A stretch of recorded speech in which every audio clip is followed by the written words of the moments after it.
যদি কোনো স্বামী তার স্ত্রীকে এক, দ্বিতীয় এবং তৃতীয়, প্রথম এবং দ্বিতীয়র পর তৃতীয় তালাকে যদি দিয়ে ফেলে, তাহলে ওই স্বামীর জন্য সেই স্ত্রী আর হালাল নয়।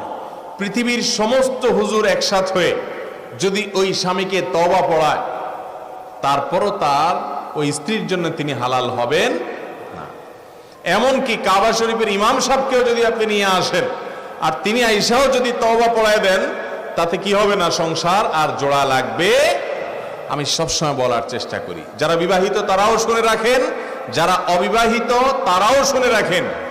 মনে রাখবেন, দাম্পত্য জীবনে স্বামী স্ত্রীর মধ্যে শত ভেজাল লাগুক, শত গন্ডগোল লাগুক, শত অশান্তি হোক, খবরদার কিছু হলেই তালাক শব্দ মুখে উচ্চারণ করবেন, তালাকের কথা মুখে বলবেন না। এটা এত ছেলে